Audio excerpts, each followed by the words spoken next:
Coach Robb Podcast, answering questions and eliminating frustrations about health, wellness, and performance since 1987.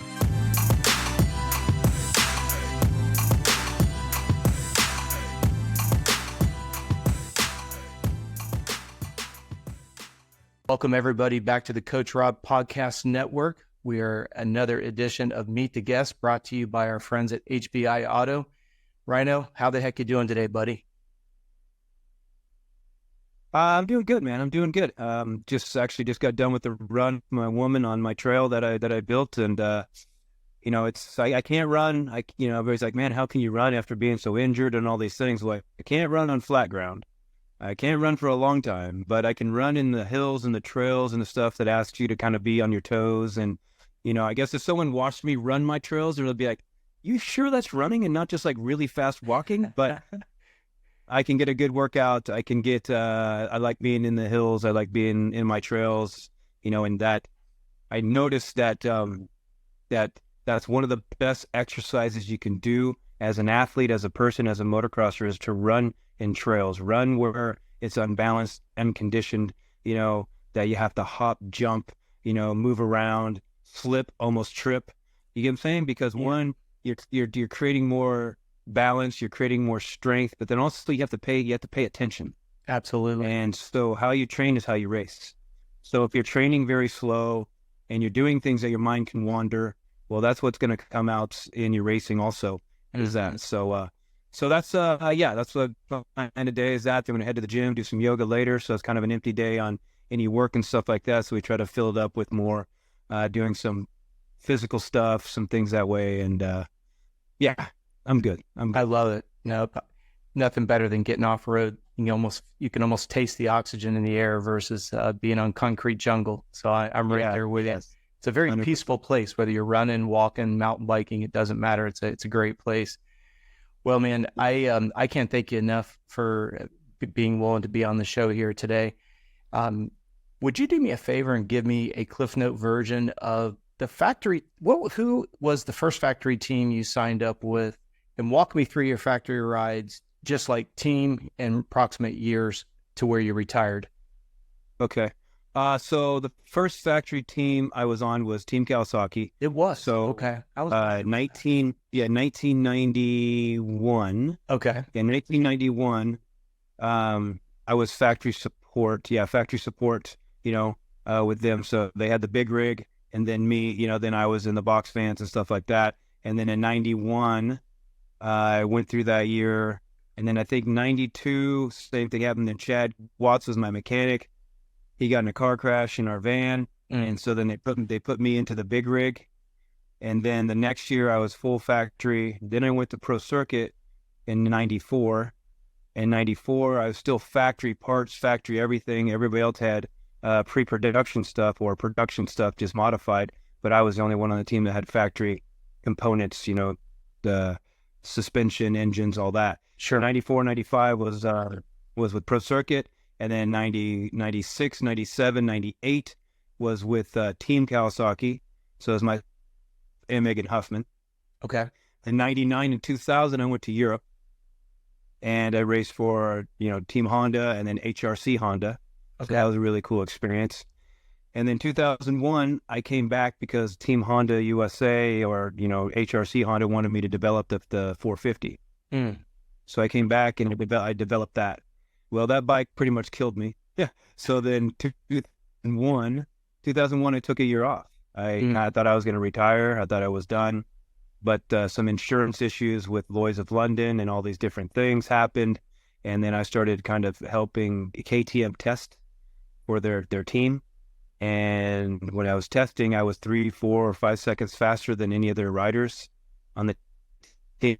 And the nationals was coming up and they're like, hey, you thought about racing again? And I'm like, well, kind of funny thing is that my insurance kind of dropped me because I had a insurance clause. If something happened, you get paid out this big money.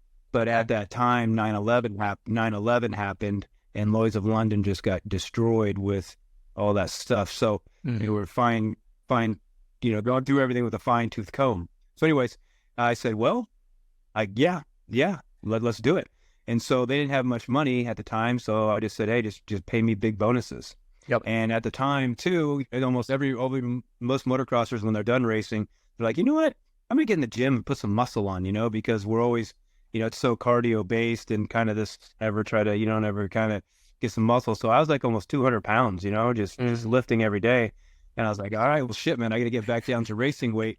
And I get racing weight for me is like 170, 175. Okay. And so I did Team KTM for 2003, 2004. Yeah, 2004. And then 2005, I had my own idea of doing my own thing, kind of my own little team. Sure. And I did that for a year.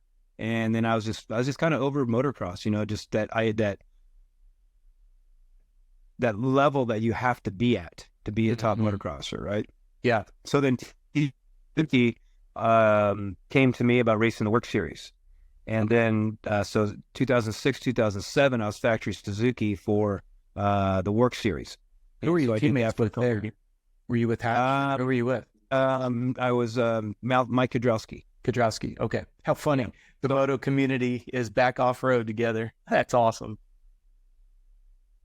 Yeah. So he was a good teammate. We were teammates a little bit on Team Kawasaki, and I was always under him a little bit, coming up through the ranks. So, I looked to him for some things like that when I was coming up. But then, tables turned where, I was the guy smoking him.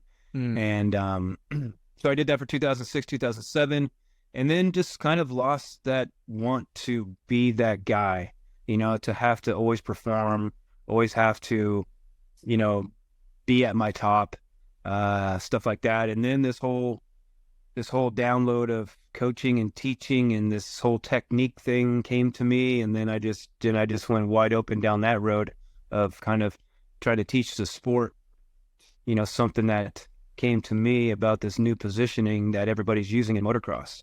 And so that's where kind of that transition from racing to being the coach was, or getting into something else was easier because there was a passion for it. There was something that I had that people needed to know. Yeah. Yep. And so that's kind of that whole there, What year would that have been, Ryno? That would have been, I'd say 6, 7, 6. I think about 2009. 2009, I started really kind of started looking at things differently and seeing things differently and going, wait a minute, why are we riding this way? Mm-hmm. Why are we riding flat-footed? Why are we riding with our butts tucked? Why are we riding back rounded? When, you see other riders do certain little things, this guy did this guy did that, this guy did this, but they didn't do everything. Sure. And you look at how would you put your body at the most strongest, stable, coordinated, efficient position in the gym? Now, where is every football player, baseball player, other sports, where are they at, position-wise? Mm-hmm. And they're in a position where the body's at its best. And you're never going to change body at where it's at its strongest. It's impossible. Like I say, put from a bicycle to a motorcycle to a horse to a baseball bat to a golf club to a basketball to a weight bar to anything, the body's been designed to be at its strongest, most stable, coordinated in one position, and you'll never, ever, ever change that. Yeah, it's the same with the motorcycle. The motorcycle's been designed one way, and it's never changed. That technically it's changed. Sure. But the front wheel and handlebars have always been the same place. You cannot change it. You cannot change even the idea of it, of putting a bigger front wheel or a bigger rear wheel than a front wheel or the same front and rear. It has to have that idea, right? So that's kind of what I came to, and then everything just started clicking when I started doing the physics of it, of like man and machine and motorcycle and what's happening. And then when I went out and tried these things that I was thinking, I was like, oh, holy shit. Yeah. Like, whoa. How many years was that? How much easier it was to ride, Yeah, absolutely. How many years was that from when you, let's say the first year you were on Cowie to that transition from full-time pro into coaching? How many years, just roughly, how many years was that?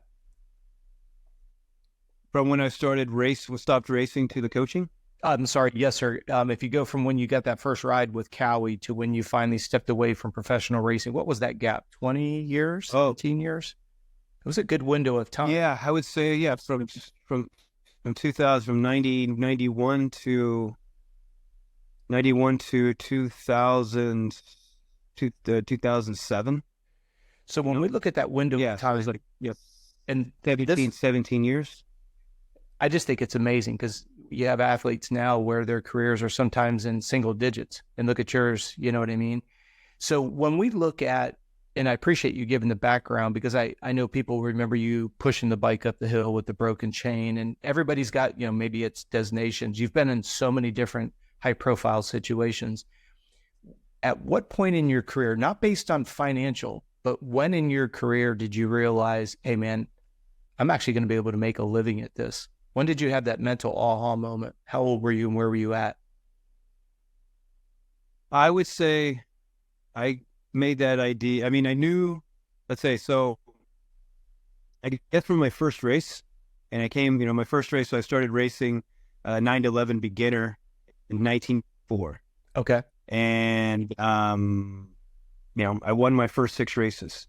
So after my first race, and I came home with that trophy because I was playing football and I was playing soccer, and I was always really, really good at that on those sports. Like I never left the field. That was back in the day where little Johnny didn't have to play if he sucked. Yep. Amen. Yep. Not everybody needed their time. It was about winning. Yeah. So I never left the field, Yep. But we lost a lot because we had players on the team that just sucked. So when I was able to win something, oh, wait a minute, I can win without anybody else. I'm like, okay, I'm going to be professional at this. And so from the first day, I made in my mind that I was going to kind of be professional at it. And it happened quick. So 1984 was my first race, 9 to 11 beginner. 1988, I was 125, 250 pro. 1990, I finished 5th, first national.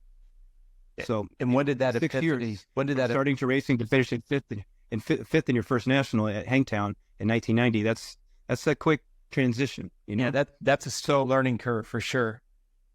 So I would say, at 16, I was already making, at 16, I was already having sponsors from, JT Racing and things like that. And so, I'd say at 16 years old, I knew I could make a living at this. 18 years old, I bought my first house. So things happen very quickly in my sport or in my timeline, Absolutely. With you being 18 and owning a house, was there anything that prepared you for that, or was it just baptism through submersion? Yeah, I say a gift of being able to, a gift of being able to be with what you love. You know what I'm saying? Yeah. And and again, yes, I have an ability. I'm a very physical person. Like I can take any sport and be good at it, type of thing. So I'm talented that way. So I can pick things up very easily.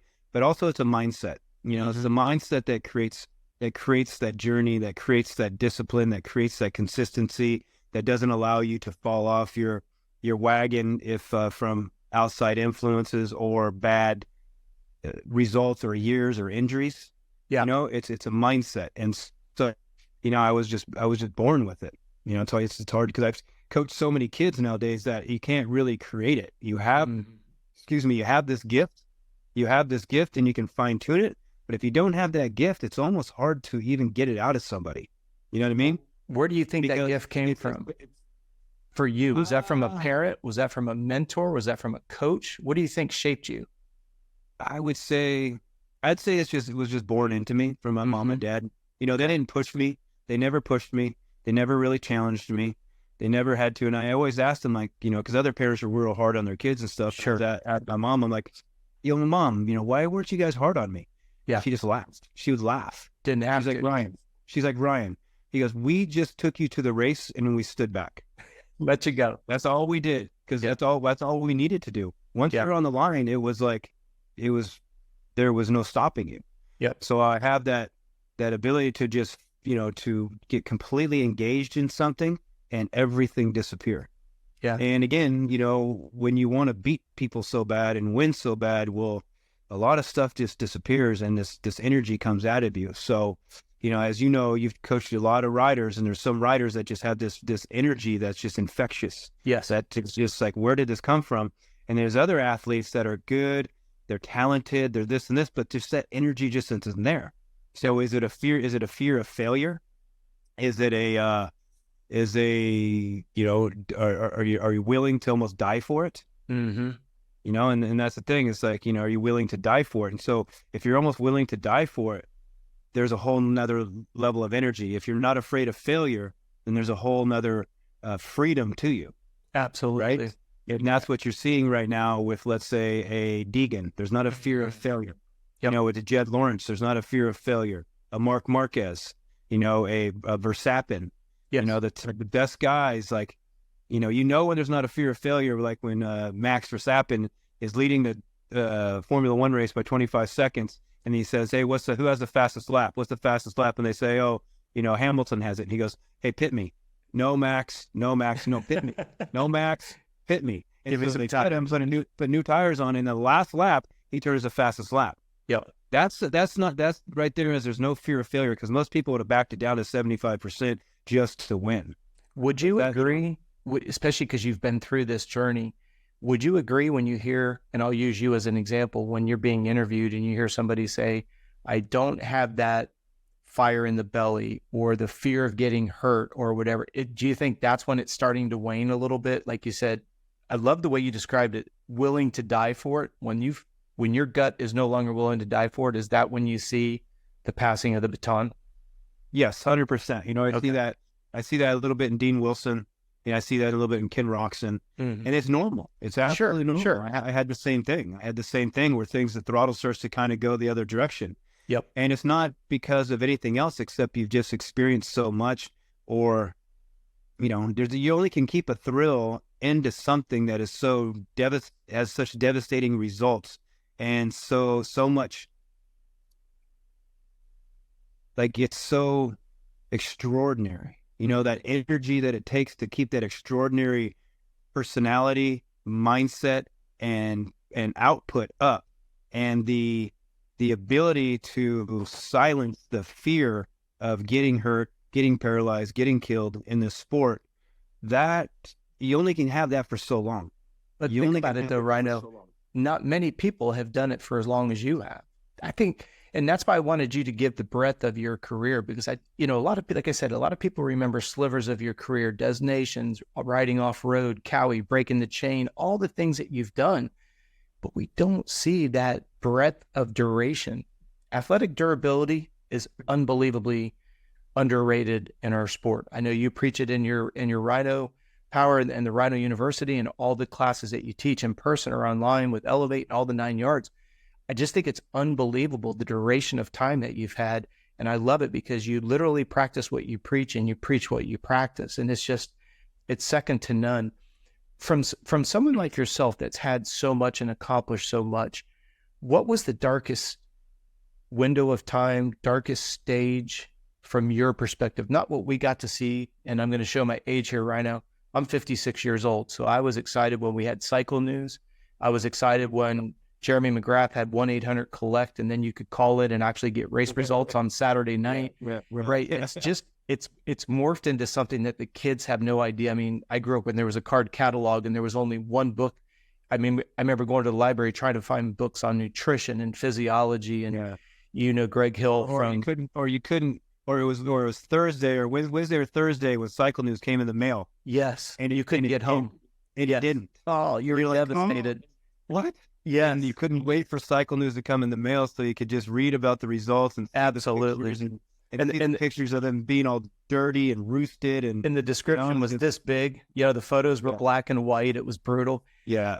But obviously we had the Racer X's, the motocross actions, the Dirt Rider, all of those, right? That narrative is only what we got to see through the eyes of the camera holder or the editor. Share with us one of the darkest stages in your career that most people are not aware of. Yeah, I don't know if I really had any dark times in my racing career, just challenging times. So how about 1994 was, a very challenging time, but I don't know if I truly dealt with it because I had something to kind of cover it up a little bit. So in 94, so I guess 93 at some time, let's say November or whatever it was, my mother and father, said, "Hey, Ryan, we got something to talk to you about." And I said, "Oh, Jesus, what did I do now?" Because I was still living at their house. And I'm like, "Oh, man, they caught me." How old were you at this time, right now? I was probably, I'd say 20 years old. Okay. 19 years old, 20. And so, maybe even younger than that. So anyways, they sat me down and they said, "Hey, we got something to tell you." And I said, "What?" And they said, "Your dad's going to die." And I said, "What? What?" And they said, "Yes, your dad, we took your dad to the hospital and he has terminal cancer." Holy shit. And so in 4 months from finding out to going to and dealing with all that, seeing his health decline, seeing all these different things. And then in 94, I was supposed to win the championship, And so from that point to going to Houston Supercross, racing the Supercross, and then getting in the car and driving back, my best friend said, "Hey, I got something to tell you." And I said, "What?" And he said, "I didn't want to tell you before, but your dad died." Oh, shit. Yeah. So then What race was that, Ryno? I think I was coming back from Houston Supercross, maybe Dallas Supercross, whatever that was at that time. Damn. And then so Anaheim was the next weekend, and I think it was the next weekend or it was leading up to that, and I didn't qualify. Yeah. I fell over in the heat race, and then I got my front wheel taken out in the last chance, and I didn't qualify. So my dad dying to not qualifying when you're supposed to win the championship. Like the next week, I said, "I quit. I don't even want to do this. I don't even want to do this." And so, but I got myself back out, and I would just go ride by myself, And then the following weekend was San Diego Supercross, my home Supercross, and I won my first Supercross at my home race. So that point there was very dark for me, tough for me. Yeah. But then from there, it was like, that was one of the best years I had. Just I won, and I was, top of the points, battling for their points and stuff like that. And so it there was something to kind of cover up the pain of it. So I didn't really feel like I dealt with it like you would if you didn't have anything to escape to. Yeah. So I feel like I've kind of dealt with it more later in my life, things popping up and realizing, and then, kind of coming to the point where I talk about things in my life. I'm like, look, I haven't had a man to ask questions to for 30 years. Amen. Yep. I haven't had a man to ask questions about life, if I'm going the right direction, or, hey, what about this, Dad? And what about that? I've had to kind of figure this out and navigate the life through myself. Did your dad ever trust a lot of people? Yeah, I can imagine why. Did your dad ever tell you he was proud of you?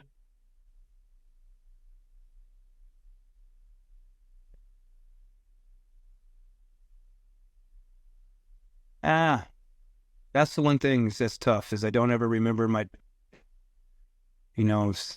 saying he's proud or that he loved me, but his actions spoke that. They did. I mean, you felt that? His actions spoke that, because he supported me 100%. Okay. And it wasn't that he was a bad guy or anything like that. He never yelled at me. Sure. Like through my racing career, he never yelled at me, never got mad at me. He got mad at me one time, just very silent. It's because he thought I was showing off and I crashed. Oh. And I wasn't, so yeah, that was it. But my mom and dad weren't hard on me at all. They didn't yell at me. They didn't anything. And so, what was I getting? You were just talking about your dad. No. Please don't apologize. You were kind enough to share the idea that your dad never told you, but his actions exuded. Oh yeah. So his actions spoke. Like, he worked on my bike. He supported me. He sacrificed his time, his money for to buy these things. And the biggest thing was he videotaped every single fucking moto I ever raced, from the day I started till the day pretty much he couldn't hold a camera. With the big camera on the shoulder. Yes. The big camera with the big VHS tapes on them.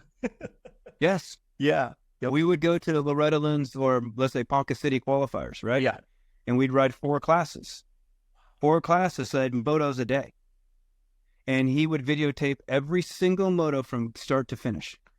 but that's one reason why I think I progressed so quick. You know, in 6 years, starting racing to finishing 5th in your first national moto. Nowadays, that would have been, it would have been on that's Deegan level right there. That's totally Deegan level. Did he do it? Yeah, no. But did he do it? No. But did he do it in 6 years? No, not at all. No. So in 6 years, it was that quick. Unbelievable. So, in finishing top 5. So that alone, just being able to see that. So that's where sometimes words are just words. Yep. And actions are really the deep meaning of things. Like anybody can tell you that they love you. Anybody can tell you this, but their actions will speak it. Are they going out of their way? Are they swallowing their words? Are they expressing their gratitude? Apologizing for maybe stepping out of line or doing things, and are they to what they speak? That's more of what love is and what compassion is your actions, not just a word. A word is so easily spoken. Absolutely. So easily thrown out there. And so that's one thing that I've had to kind of overcome a little bit. But it's been 30 years. And so I've had some friends that their fathers have died lately, and they're very bummed out. And I said, hey, well, hold on. I go, look at this. I go, don't take this for granted, but I had to sit there for many years and kind of be envious of you and your dad having a beer together. You and your dad hanging out, your dad going to the races with you, your dad seeing you get married, your dad seeing your kids get raised. And so you got a long time out of your dad. He died at 84 years old. My dad had died at 50. My dad died at 54. And how old were you again? 20, 21? Yeah, 2021 is in 94. Yeah. So that's such a volatile age. Yeah. And you have all this success and you have all this money and nobody to help guide your ship. Yeah. I mean, my mom is an absolute fucking rock, man. Like I couldn't ask for a better mom. I couldn't have a better mom. Whatever you want to say, I just call it. People can call it God, call it whatever. Sure. We respect all of it. Gave me the best mom that I ever have. You know what I mean? Because how she supports me, how allows me. She's never tried to throw anything down my throat. Not a theology, not a way. Never tried to change me. Just supported me 100%. And that's the biggest love I could have from somebody, is to allow me to make my mistakes, allow me to go the wrong roads, allow me to, have my own expressions and my own views and my own ways. Or I'd run from you. Isn't that what unconditional I'd run from you? I'd run from you, or I'll battle you. Absolutely. Well, that's the typical hunter, gatherer, provider. It's that fight or flight. We either dance or we fight. There's no in between. I mean, that's just what makes men. Yeah. When you look at your mom, like I was put up for adoption at a very young age, and that fear of abandonment is, it's very paralyzing for myself. I married my high school sweetheart, was married for 25 years, went through a very tumultuous divorce, took 5 years to get out from underneath it. That fear of rejection, that fear of abandonment. I'm like you. I don't need to know my biological parents, because my adoptive parents were my everything. To your point, unconditional love, support was always there. A lot of similarities. I guess the thing that I would be curious about, because this show is all about you, who was that? And if you don't want to mention names, I'm totally cool, because it may be a little bit tumultuous now, but in that darkest time, here you are, you're driving back from a race, you find out your dad has finally succumbed to his disease. Who was your tight network? Was it inside the moto? Was it outside moto? Was it who did you kind of confide in? Who did you hang out with? You mentioned riding by yourself. Did you go out literally physically by yourself, or was it just you and one other guy? Or walk me through that.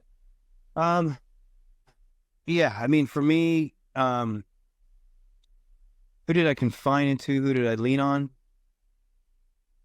The thing is, that's been my deal. It's been my kind of MO or whatever in my life. I've never leaned on anybody. So you've gone inward. I've never asked for anybody. Did you go inward, Ryno? I've never asked anybody to.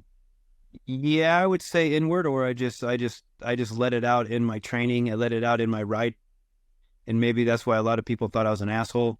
A lot of people thought I was this, just because all that frustration, maybe all that pent up anger, all that sadness that I never kind of looked at or knew about or felt was put out externally. What was a higher percentage? Sadness? Or maybe that's where. Which had a bigger percentage? Sadness, or I didn't mean to interrupt you. Which had more? If you're going to do a pie, would it be a higher percentage of anger or a higher percentage of sadness in that next year after your dad passed away? Because you started steamrolling and just slaying it, but I don't think people knew the genesis behind it. I guess yes. The 94 that year was great, and then 95, the end of 94, then I met my ex-wife. So kind of something that came in. So I don't know. That's why I always said it's like I have an ability to let go, to not look back. I apologize. Not hang on. I apologize. You broke up. And not that you do or don't have that ability to let. No, there's a little bit of a lag there. I have an amazing ability to let go. Okay. Do you hold resentment? Ability to not. Yeah, I don't hang on to resentment. It is what it is. What happens, what happened. I could replace it. So again, I was so involved, so passionate, so kind of like obsessed with motocross and all that, that it kind of just replaced all that. I don't really ever remember being in a dark spot or being somewhere where, I'm just constantly bawling, or if I needed to ask anybody for any emotional support. To me, life is black and white. Your dad died. What's anybody going to tell you to make it better? Not a thing. Nothing. Nobody has any words that's going to make it better. It can make you feel like maybe you're not alone, but you still have to go through the pain. You still have to deal with the pain. You still have to understand the pain. And so, even now after divorce and letting go of, a career and your passion of riding and all these injuries I've gone through, I've never hung on to. It's just like what happens, and it goes. It's like, move on. Yeah. Move on. Don't just sit there and be that. I don't have that thing of, or do I have something of blaming? I apologize. Black and white. It's reality. Say that last sentence again. Yeah. You buffered just a little bit. Sorry about that. So I don't have that side to, to blame somebody else or say poor me. Yep. It's reality. It's logical. You know what I'm saying? Yep. And then also I've never felt like I've had to ask anybody for help, meaning, hey, give me an answer. And because I feel like when you start asking people, what should I do? You're giving up your own power. Be it a pastor, a guru, or whatever, your own power. That now you don't trust yourself and you have to ask somebody else for. No, give me your perspective. Give me, maybe your perspective. Don't ask anybody, what should I do? Because then if you go and do what that person tells you to do and it doesn't work out, well, you're never going to blame the pastor or the guru or the whatever. You're going to blame yourself for kind of feeling like you fucked it up. But no, maybe this person gave you the wrong advice because you didn't listen to your instinct, your intuition. Yeah. Right. So that's the biggest thing. So yeah, 94. So then I met my ex, and then 95 was just, an amazing year. Just straight up again. 96 was an amazing year until I broke my jaw. Then I had a little bit of some through there and just some injury after injury, type of thing. And, so I guess, going back to your first question of what the darkest days were, probably, yeah, I'd say 2010 when I broke my back. That was pretty dark, but I still had family. I still had kids. I still had this. It was just the letting go of the Ryno. Yeah. Like, who am I now? Because of, being paralyzed and now not being able to do what you did and things like that, not be able to go race. Because anytime that I felt bummed out or unfulfilled or less than, well, I'll just go to the track and be the fastest guy there. Sure. And I could, even when I was retired, I was faster than all the guys racing. Yeah. Yeah. So, but the darkest days were probably 2 years ago. Because then divorce, all these different things. So divorce happened. I lost most of the money that I've ever made in motocross out of blah, blah, blah, and divorce and all these things. I'm living on my own, starting this off-grid thing. And then I broke my neck twice in pretty much a year. And so sitting out here by yourself in the summertime with the neck brace on, breaking your neck the second time. Yeah. Going, what in the world did I do? Why am I faced with this? Sure. Why is everybody else succeeding in this and making money or whatever it is, and I'm sitting here with a broken neck again, where I can't even move my left arm for the second time. So, yeah, for the second time. So it's been 4 times that I've kind of dealt with being paralyzed and coming out of it, and so those were the darkest times. Really, really, really, really, really like, all right, this is what hell is. What people say, because people say that you go to hell after you die and you go to heaven after you die, but that nobody truly knows. Nobody knows. It's all fictitious ideas. But can you experience hell on being alive? Oh, hell yes, you can. Absolutely. Can you experience heaven being alive on this earth? Oh, yes, you can. Mm-hmm. So that's where my heaven and hell is. The after death is just a transition to whatever, and I'll figure that out when I get there. That's the ultimate, The immediate is enjoying what is in front of us right now, and enjoying even those dark days in hell, of enjoying that you transitioned out of it.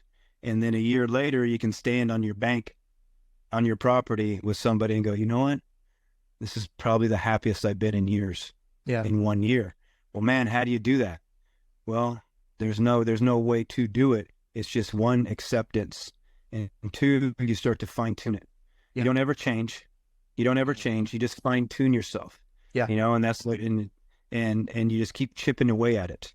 Yep. And chipping away at it. And then you find yourself in a place where you look back and go, oh, holy shit, that transition was amazing, but I didn't pick up some spiritual book or some theology or follow some guru or have to listen to some pastor read a book that I can read, and, all these different things, or escape somewhere. Mm-hmm. It was just kind of accepting it, chipping away at it, and fine tuning yourself to evolve to this person that now you're feeling more of a heaven sent than a hell sent. Yeah. Right. Because heaven and hell are between these two things. Yep. Right. And people don't realize that. You can be in such a bad mood, or me, oh my God, my life is going to shit, whatever. And then you're bubbles. And he calls, he says, what's up, dude? And he has the most amazing story, the funniest story. And now you're laughing and you're joking. And he's like, hey, dude, you got to meet me here. Okay, man, let's go. Well, what happened? You were just in such a bummer mood, and then somebody called, and now you're in such a joyful, laughing, I can't wait to meet you mood. Yes. So that's my way of, like, heaven and hell is an inch apart. Yeah, exactly. Right. When as I mentioned to you, I was married for 25 years, went through a 5-year divorce, and my kids were used as the leverage point because she knew that was the only thing that mattered.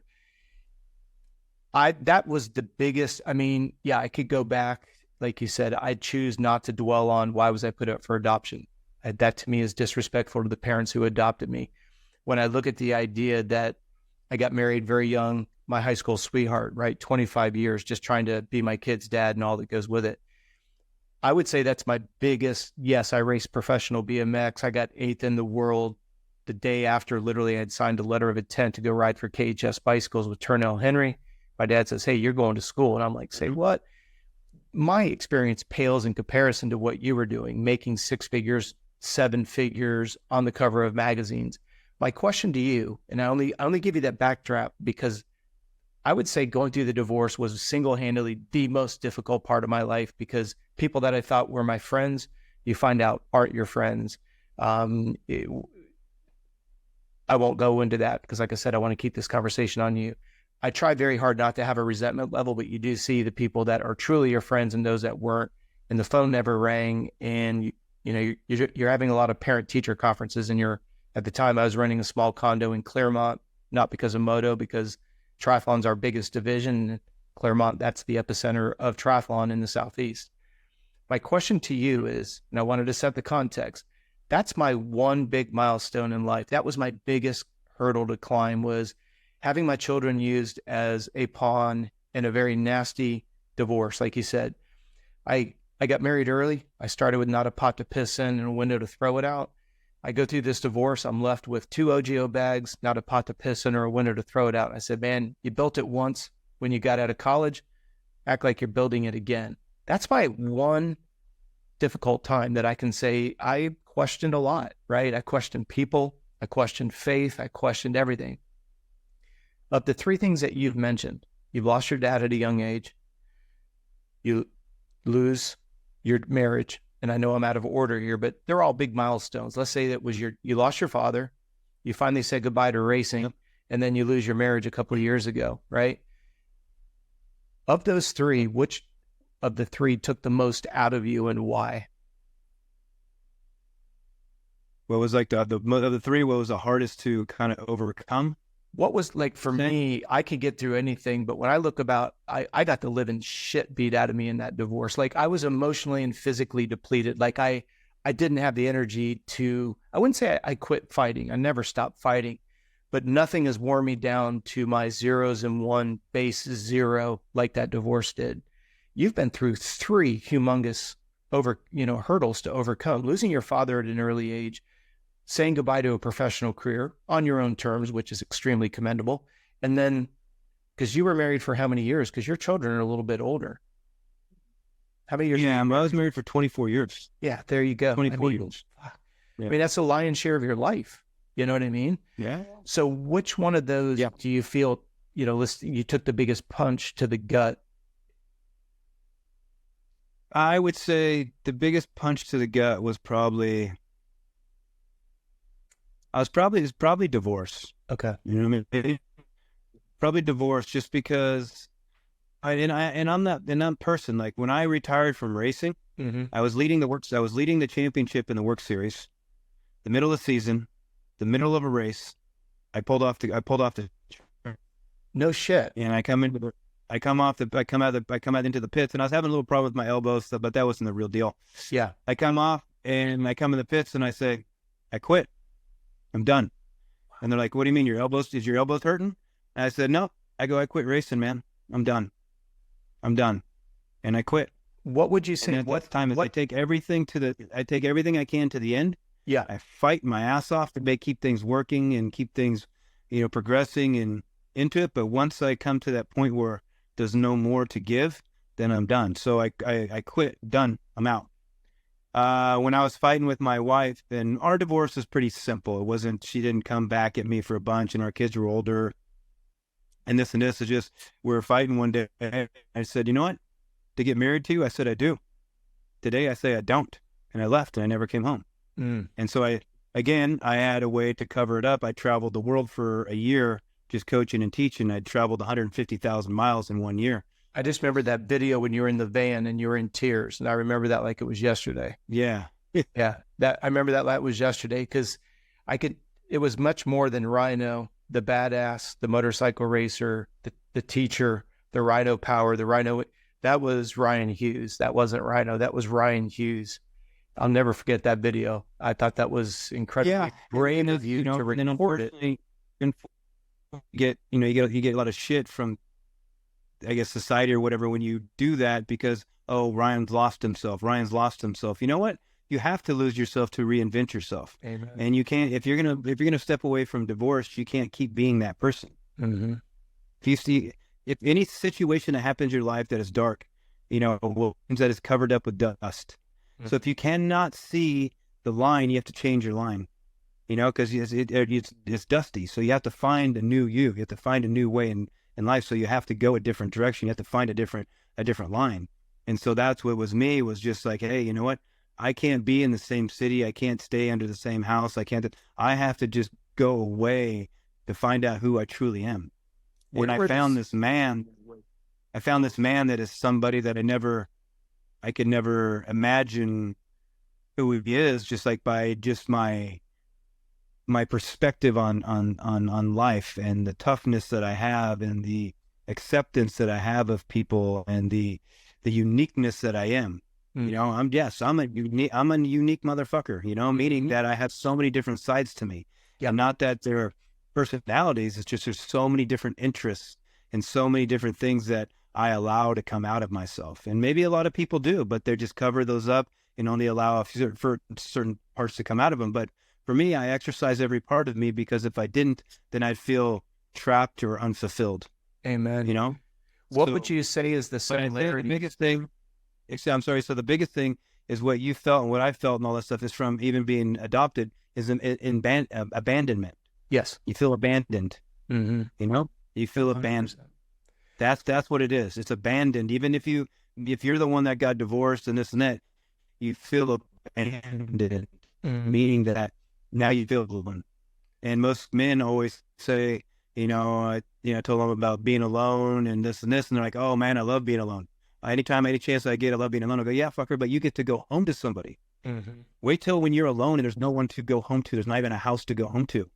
Amen to that one. Yeah, amen to that one. Yep. You feel what being alone is. It's scary as hell. Yeah, I thought I was tough. I thought I was the strongest dude on earth. Even being paralyzed couldn't break me down. Nothing could do it.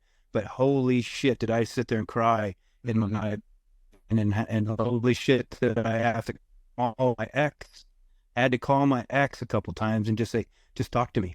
Just please talk to me right now. Yeah. I know we're fighting. I know we're getting divorced, but just let me hear your voice, Yep. Because of being in this place. And so, I don't wish that on anybody, because it's hard to, it's traumatic, and it's hard to get over that. Because when it's happening, it's just you. It's kind of single pointed. But when somebody else or something else is leaving your life, then it's almost like you don't have control over it. Yeah, it's a huge vacuum. It's a huge vacuum that I don't think people understand. Yeah, it makes plenty of sense. Where would you draw the similarities between you're out there ripping through the woods, you're leading the series, you're leading the race, and that epiphany drops into your head and you're like, I'm done. How does that parallel with when you're sitting there? I love that comment. I said I do to get into this relationship, and today I'm saying I don't. Are there one or two attributes where you say that this? I love it. I think I love that comment. Where would you say there's some overlap? For me, it's not like, I wouldn't say it's something that pops up. It's something that is slowly creeping in. So when I'm at the hotel right before the race and I'm trying to figure out an excuse to not go to the race, then I'm going, hold on. Hold on. When there's a fight every day at your house, between your argument and this and that, and anytime you just even kind of run into each other, it's kind of like you start arguing and bickering. Well, it starts to lead up, it starts to lead up. And so nothing just really happens overnight to people. That it's a buildup. It's a buildup. So you got to be prepared for that buildup and that building to break, so to speak. And you should be recognizing the buildup and not get surprised by it. You know what I mean? After a while, I knew that there was something else I wanted to do, something else I needed to do. I couldn't be this person anymore. Yeah. I couldn't go to the race and have expectation and pressure on me anymore. Even from myself, I couldn't do it. I couldn't live life and feel like I'm suffocated by being married and being and bickering all the time. Mm-hmm. Right. So awesome. Now it's just, and then, having to, and then again, I could ride motocross, but now I can't ride motocross. So I had to give up even my passion. Yeah. What charges your batteries? That's a whole nother thing. Motocross was my love, man. It was my absolute love. When I got together with my ex, we were going out and we're sitting in my garage and my motorcycle was in the corner. And I said, hey, I go, you see that right there, that motorcycle? She goes, yeah. I go, that's my first love. I go, nothing comes before that. I go, if you can accept that, then we can date. If not, then no problem. That's incredible. This was when I was, it's like I was 21 years old. I was like, no, I don't need just a woman in my life. Right. Like, this is my first love. When I got divorced, it was still there. Mm-hmm. It was still a love of mine. Well, it was a constant. It was a constant that never abandoned you. That's what I think is so cool. It was always there for you. I mean, conditionally.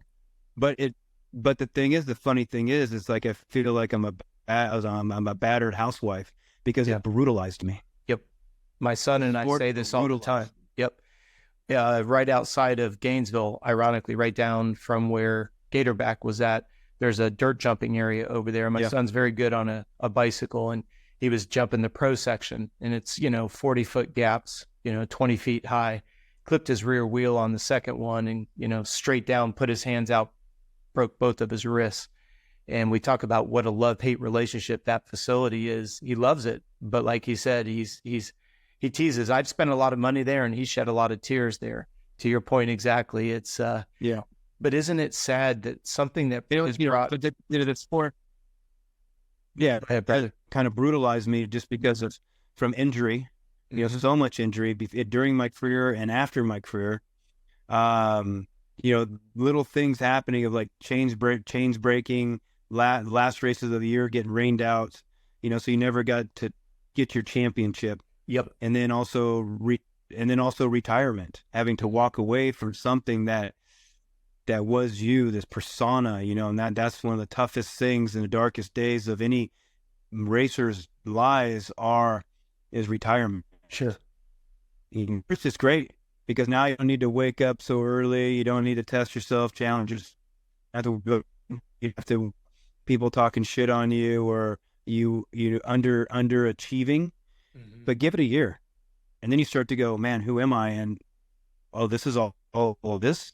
Mm-hmm. This is the excitement that everybody's excited about. Yeah. When you came from something so extraordinary, you came from something that's so extraordinary.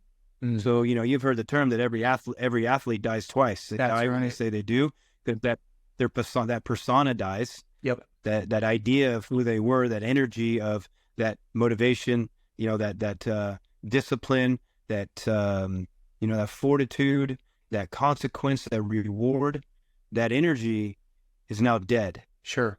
And then you die when you die. But that's why most athletes should come back, because they're in so much unfulfillment that the last time they felt fulfilled was when they were doing a sport. Yes. So they go back to that activity, but it's not the activity that was fulfilling you. It's the energy that you created, that persona that you created is what you miss. You know what I'm saying? You're never going to be. I can't even begin to imagine. You're never going to duplicate. You're never going to duplicate that. And that's my biggest struggle right now on life too, is like, what do I do? Sure. Not that I struggle with anything, but it's a struggle because there's just nothing that grabs me by the balls anymore. What am I going to get a thrill out of doing yoga?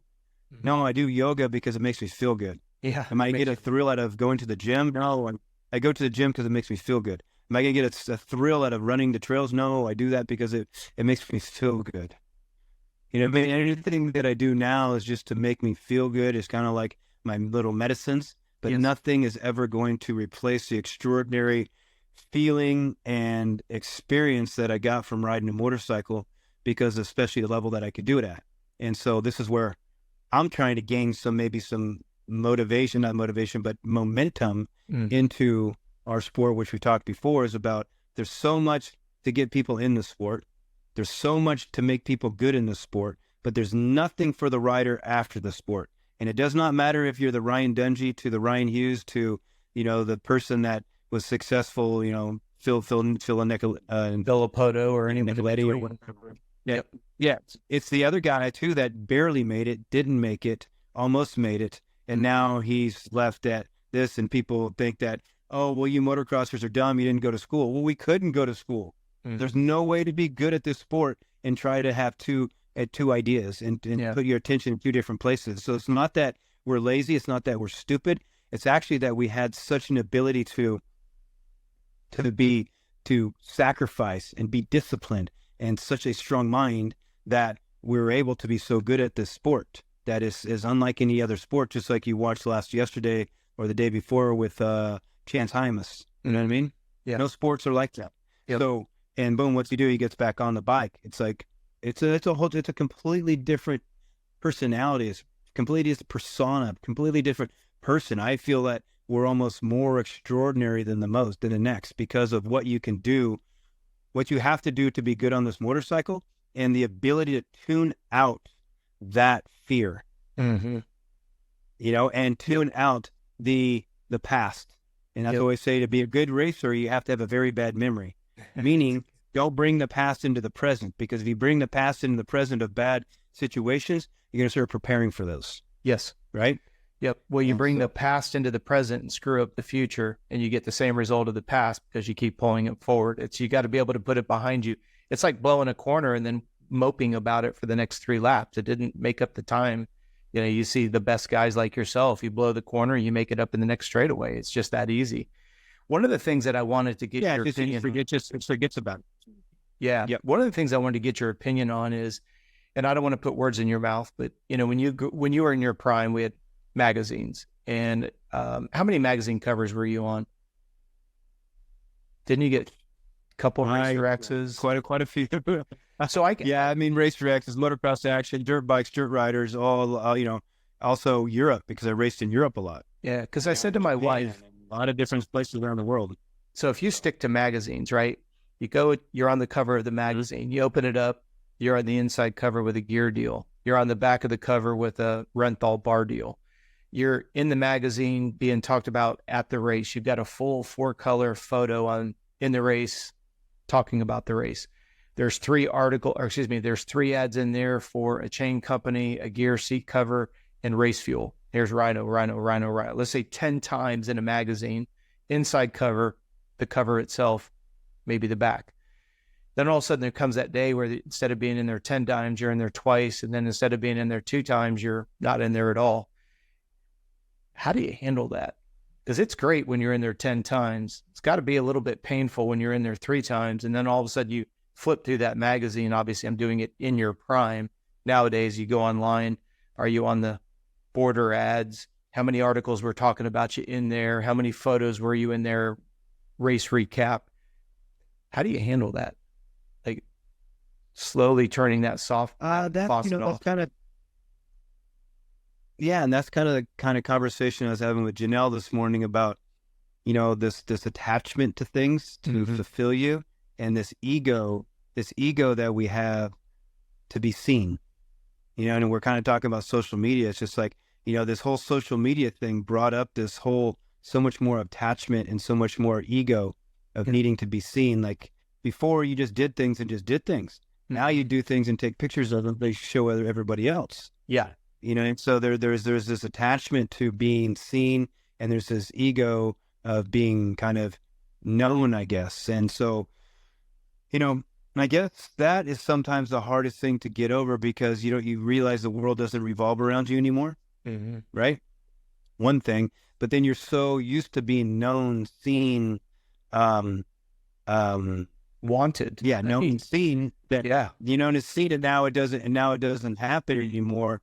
You start to feel like a little bit less than, even though you're not. You're more than you ever were, because before you're just a stupid motocrosser, not stupid, but a single-pointed motocrosser. Yep. And that's the thing, is so many people come up to me and be like, "Oh man, you're my hero," and I say, "Oh, wait a minute."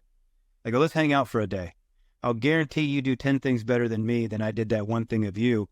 It's just I was recognized doing it, so you're putting me on a pedestal. So let's forget that and just." It is. I've never put myself on a pedestal that way, but it is a little bit difficult. And unfortunately, when you're at that, then you're always trying to find means and ways to stay there or to be recognized. And you kind of still see that through a lot of racers, that they have to be on TV, they have to have all these sponsors, or they have to keep racing, to be seen, to keep that persona up, to keep that ego kind of going. Yeah. And so that's again. It's a fall from grace. Yeah.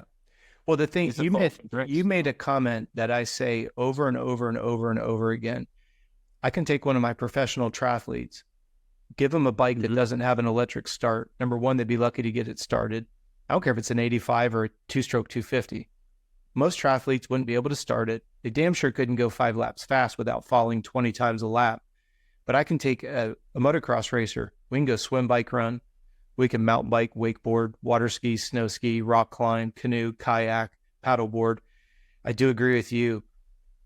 What I love about when I would open a magazine and you're on the cover, and then you're on the inside cover, and then you're in 12 ads inside of there, and then you're in 3, race photos, Desnations, Unadilla, you got all these different race coverages. I do agree with you from the standpoint that you're the top 1% of the top 1% of all athletes. I can't emphasize that enough. Yes, we just watched the Olympics go by and you have cycling in there. Well, Ryno cycles. Well, they have the rowing in there. Well, Ryno can jump on a Concept 2 rower. Oh, they have the marathon. Well, Ryno can run, right? If I start going through all these sports, but then flip-flop it, I want to see a marathoner, which we have a ton of them in our program. No disrespect to them. I love them all. We have an endurance division. I love all the cyclists and triathletes and runners, but I want to see you do what Ryno does in his prime. And that's what I love when you say, all right, you're looking at a magazine article and you're, like I said, all these different advertisements. I think it's so cool because it's not only you're good, but you're the best of the 1% of the most difficult sport that's out there. You know, to me, you look at stuff like Formula One driving. I mean, not that you're going to go out there and be the Tyler Hamilton of the world. And we're not saying you'll be on the same, second as he's going to be, but you could drive the car. Jeff Ward validated that, right? But I want to see a race car driver go out and do what Wardy did when Wardy was in his prime. Same thing that you've done in your prime. And it's just unbelievable. I tell everybody, because I get a lot of people, a lot of people are just, because they don't know motocross. And now that I'm older, hey, what do you do? I raced motocross for a long time and this and this. And so then you got to explain it a little bit. And I say, hey, look, you might not know this, but motocrossers are the fittest athletes scientifically proven in the world. 100%. Maybe not the most cardio, but maybe not the strongest, but you make a full pie of it. They're the best athletes on earth, because Agreed. I can get on a bicycle and go climb Alpe d'Huez. Maybe not beat Tade, but I can go climb it pretty well, especially if I train for it. Yep. A triathlon, same thing. We've all done it. Mountain biking, same thing. Car racing, Jeff Ward finished second in that. And you look at rally cars and all these things but nobody can come. A MotoGP guy couldn't come into Supercross and ride Supercross well. Right. No matter how much training he did, because he'd be hurt 5 times first. Yep. A Formula One guy, nobody can do and just jump on a motocross and go ride Supercross and be pretty good at it, even after a year. No way. But now you put a motocrosser in any sport, after a year, you're going to be like, holy shit. Well, perfect example. Really good. Perfect example, Ryno. Look at Eric Carter. Hauls ass on a dirt bike. One of the best BMX and mountain bikers ever. Yeah. In fact, Eric Carter's responsible with Big E at Yoshimura for bringing in Jeremy McGrath, right?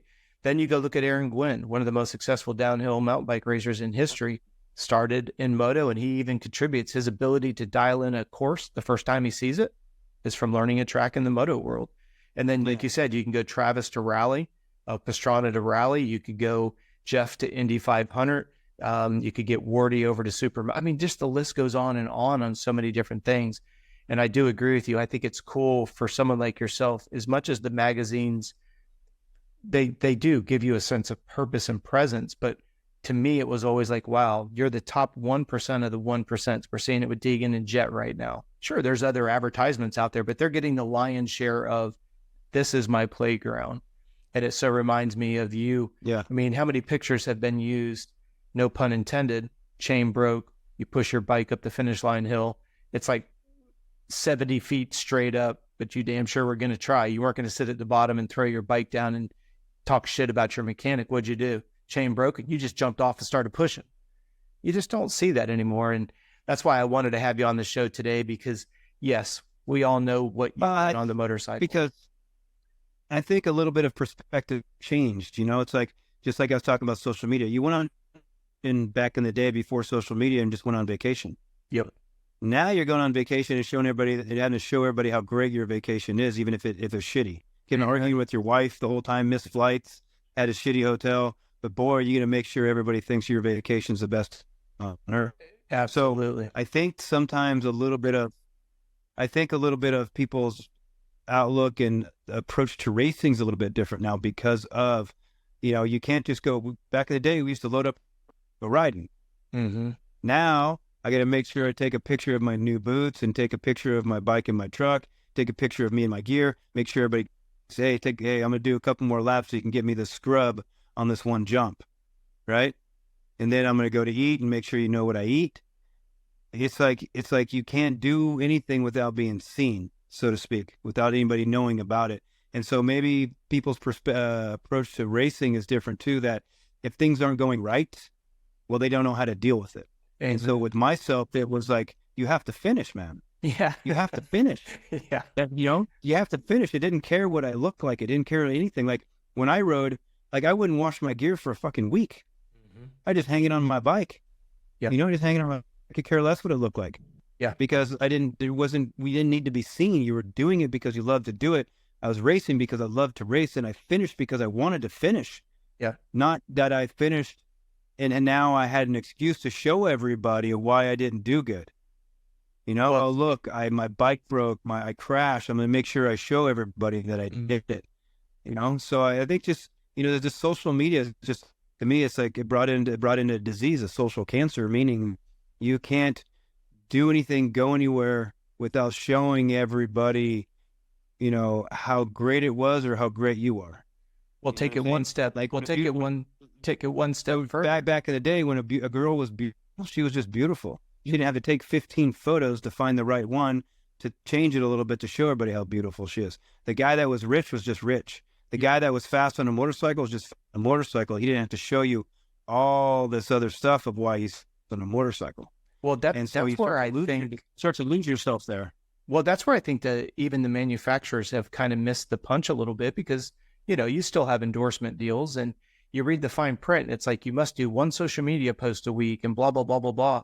And I say to the manufacturers that put these demands on these riders, do you not realize that we realize the only reason why they're doing it is because they're contractually obligated to do it, which then invalidates anything that you're trying to convey in that social media post. It's the stupidest thing I've ever seen in my life. It's just like when they have to hold up the cans. Now the new thing is they have to act like they're drinking the energy drink. That's the new thing. You can see it. And my point is this: we as human beings, young all the way to old, can read right through the false message you're trying to convey. So what you're trying to get accomplished is actually going to be counterproductive to the point. And I love the way you articulated it. Our whole identity as a young social group of athletes nowadays, your entire identity is based on your Instagram numbers. They don't do Facebook at a young age, but they call it fake book for a reason. Instagram, half the things that are on there are just because they're appeasing some contract obligation to get X amount of dollars. Or when somebody does an endorsement deal and gets paid $5,000 to say how great this XYZ product is, you don't think that 99% of the people watching it go, oh, Ryno's just getting paid to do that. He doesn't use that toilet paper or that nasal spray or whatever the hell. And that's the thing that, I feel, I get a lot of, of course, I've got a lot of so much backlash on just being different, being authentic, being me. I don't want to fit in your box. I don't want to fit in anybody's box. And I definitely don't want to fit in Motocross's box, So everybody thinks I'm crazy. Everybody thinks I'm this. No, I'm just unique. And the reason that you call somebody crazy is because you have enviness of that you can't be that raw. You can't be that open. You can't be that authentic, right? Yeah. Because everybody wants to be authentic. Everybody wants to be themselves, but everybody gets stuck in this thing. And so, that's the biggest thing is that, it's creating this fakeness, in what we're doing. And again, why I'm saying that is but people listen to me and people, they like me, even think whatever they want to say, is because they know I'm real. They know I'm fucking real, man. Yep. Real. You don't ever see me selling anything. You don't even see me selling my own product. Yeah. Because I get it. I know that I have to do it. Mm-hmm. So there's people in our sport that are retired and this that just it's coupon code after coupon code after coupon code. It's just sponsor after sponsor after sponsor, and it's just like it just shows how fake you are. It's like where's the authentic message? Where's the authentic message to the sport? Where is the experience that you went through that you want to share with the sport? And this is where so many riders, to me, are just raping the sport and raping the sport and raping the sport, and top guys are raping the sport, still having sponsors in it, but they never give back any information. They never give back any wisdom or experience of how they did it or what went wrong or what they would have done better. Yep. You know what I mean? It's like they're so greedy that they won't even give anybody even an inch of how they did it because they don't want anybody else to even become close as good as they were. Absolutely. Well, and I think it goes without saying, you've proven through your consistency how authentic you are. unfortunately, we live in an environment nowadays that if I don't agree with you, then we're going to hate each other. We're going to be as bipolar. We're going to be as far apart, right? If you and I can't agree, then you're a dickhead and you need to get on that side and I'll get on this side and then we'll argue and throw stones. I love your uniqueness. I love the authenticity of yourself. I love the consistency in the message. And I personally want to thank you for doing the show, because my goal on Meet the Guest is to bring out exactly what you've done today. I don't think many people are even remotely aware of what you've come through. And I don't care what anybody says, and I say that respectfully. I think that people underestimate the people who we are today as a byproduct of our experiences, good, bad, or indifferent, and how people around us can either positively or negatively influence us. But Ryno, you have such a reputation in the sport for overcoming so much. I just want to, on behalf of all of my subscribers, listeners, thank you very much for your time. Thank you for being, once again, authentic. And I feel very comfortable that our listeners are going to pick up on it. I just want to say thank you. Please let Janelle know that we appreciate the time you've given us today. And we hope to have you back on the show again soon, buddy. Nah, like I say, I appreciate you always having kind words for me, accepting me, having dialogue with me and stuff like that. And everybody thinks that, again, with Instagram, oh, you live such a great life, live a great life. No, I've had injury. I've had, retirement. I've lost my money. I've lost my houses. I've had divorce. I've had people die in my family. If I had to let go of my own persona, I had to let go of my own ego, had to let go of my love and my passion of motocross, to a point where there's nothing else you can take away in my life that'd make me blink. Yeah. I've been stripped to the fucking knees, man. And so, but if you watch my Instagram, you're going to think my life is so peachy keen and perfect and amazing. But in between all that, and again, this is why I can accept everybody. I have not a problem with anybody, because the reason I can accept everybody is because I see myself in everybody. Sure. The guy's on his knees, in pain, I can see myself. The guy that's depressed, I can see myself. The guy that got divorced, all these things, I can see myself in everybody and everybody's struggle. So that's why there's acceptance and not a pushback or a fight or a challenge, or I need to prove that I'm right or my way is right. Amen. I just love to share with people. And so that's what's cool about being on your show and with you, is that you're a very open man, and that we can share who our true nature is. So I appreciate that. And again, to all your guests and your viewers, thank you very much for listening and everything like that, man. Appreciate it, brother. I look forward to chatting with you soon and having you back. Thanks so much. All right. Yeah, thank you very much. Okay. Peace. Bye.